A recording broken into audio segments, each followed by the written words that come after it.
حضور نبی علیہ الصلوۃ والسلام کو مفتی احمد یار خان نعیمی رحمۃ اللہ تعالیٰ علیہ کہ حضور نبی علیہ الصلوۃ والسلام کو 35 یا 34 مرتبہ اللہ تعالیٰ نے معراج عطا فرمائی. 34 یا 35 مرتبہ خواب میں، روحانیت میں. اور ایک دفعہ آپ بنفس نفیس رب کریم فرماتا ہے کہ سبحان اللہ زی اسرا بعبدہ. عبد کہتے ہیں بندے کو، بندہ مرکب ہے دو چیزوں کا، روح اور جسم.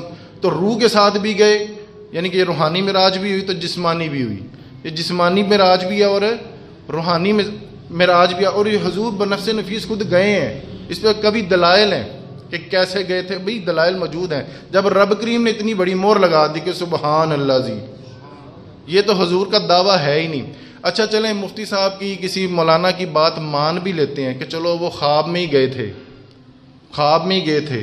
ایک بندہ صبح اٹھ کے کہے جی میں خواب چ ویکھیا کہ میں وزیر اعظم بن گیا، تو کسی کو اعتراض تھوڑا مجھے لگتا تسی خواب چ بھی وزیر اعظم نہیں بن دینا کسی کو. اعتراض نہیں ہونا چاہیے، یہ تو اتنی بڑی بات ہی نہیں. ہم کہتے ہیں تو پاکستان کا کیا، تو پوری دنیا کا بن جا. خواب گیا نا، خواب ہی ہے نا جی. تو جب حضور جب آ گئے، اگر یہ خواب ہوتا تو پھر ابو جہل اتنا شور نہ کرتا. ابو جہل جا کے حضرت ابوبکر صدیق کا دروازہ نہ کھٹکھٹاتا کہ دیکھ تیرا نبی کیا کہہ رہا ہے. اور پھر یہ اتنی بڑی بات تھی، اگر یہ خواب ہی ہوتا تو پھر رب کریم اس کو پھر قرآن پاک کا حصہ بھی نہ بناتا.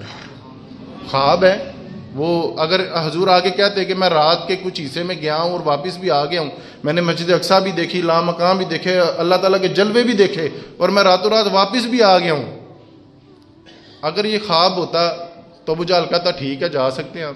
لیکن اس کا اتنا شور کرنا کہ کیسے گئے تھے. آج بھی کچھ لوگ شور کرتے ہیں، کوئی نہیں توجہ فرمائی آپ نے.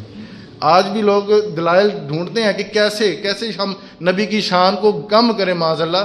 لیکن جس کی شان اللہ نہیں بڑھائی ہو، وَرَفَعْنَا لَكَ ذِكْرَكَ، جس کی شان اللہ نہیں بڑھائی ہو تو پھر گھٹا.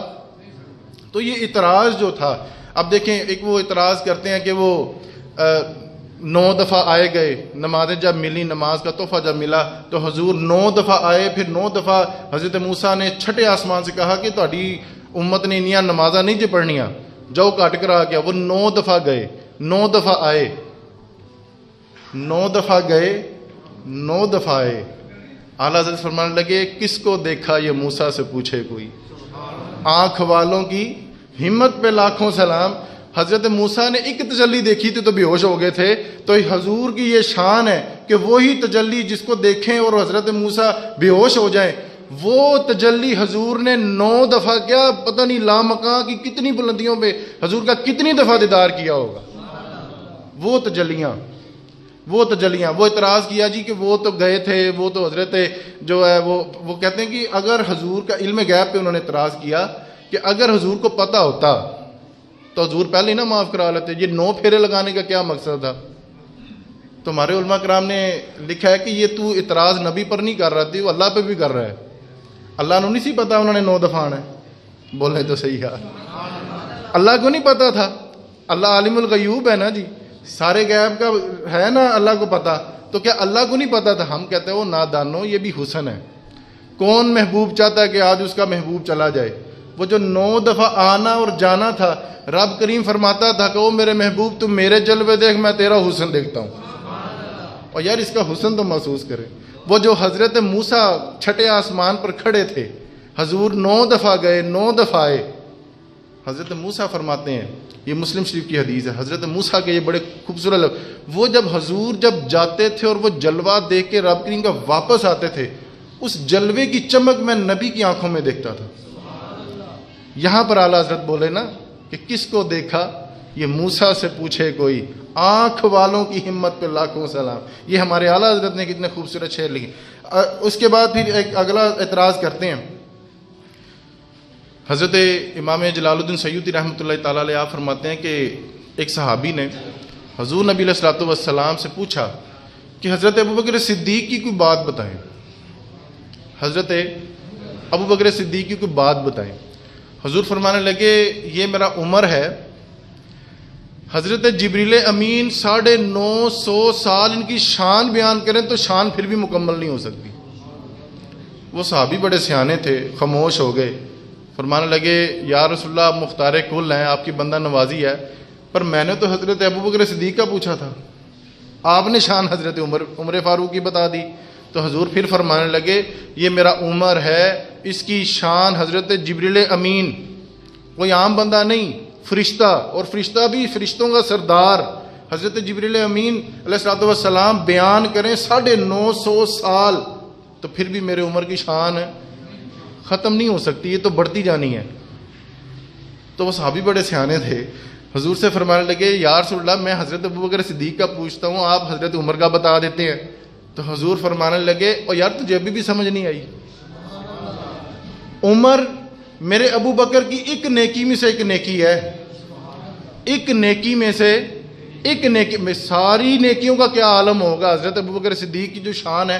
اور یار جو غلاموں کی شان کسی کی سمجھ میں نہیں آئی، یہ شان ہے ان کے خدمت گاروں کی، پھر سرکار کا عالم کیا ہوگا، ان کے غلاموں کی شان اس عقل میں نہیں آ سکی، تو سرکار کی جو شانیں ہیں، وہ 9 دفعہ گئے تھے تو واپس آئے تھے، وہ کیسے ہو گیا تھا۔ اور کچھ ایک اعتراض یہ بھی کرتے ہیں کہ وہ تو جبریل امین کو دیکھ کے آگے تھے،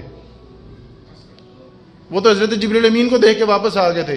ہمارے مفسرین فرماتے ہیں کہ حضرت جبریل امین 24,000 مرتبہ حضور کی بارگاہ میں خدمت اقدس میں پیش ہوئے ہیں، 24,000 مرتبہ۔ اگر ملنا ہوتا تو یہاں پہ نہ مل لیتے، اگر ملنا ہوتا تو یہاں پہ نہ مل۔ پھر ہمارے مفسرین فرماتے ہیں کہ وہ جو 9 دفعہ آئے گئے تھے، وہاں پہ تو حضرت جبریل امین کا تو ذکر ہی کوئی نہیں، تو وہ آپ کیسے اعتراض کرتے ہیں کہ وہ حضرت جبریل امین کو دیکھ کے واپس آ گئے؟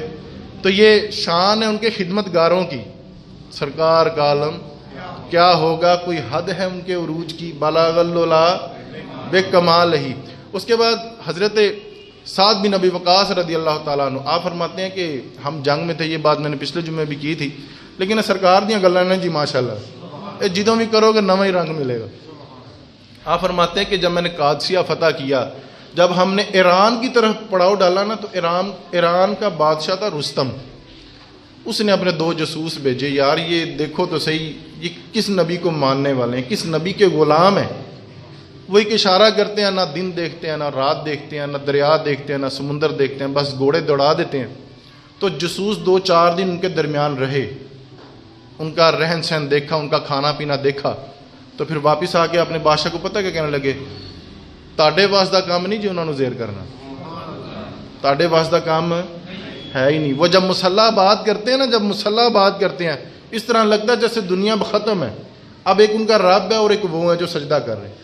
لیکن جب وہ میدان جہاد میں نکلتے ہیں، جب اپنی ننگی تلواریں کرتے ہیں، تو اس طرح لگتا ہے کہ جیسے ان سے بڑا مجاہد کوئی نہیں، اس انداز سے وہ جہاد کرتے ہیں۔ اور کھاتے کیا ہیں؟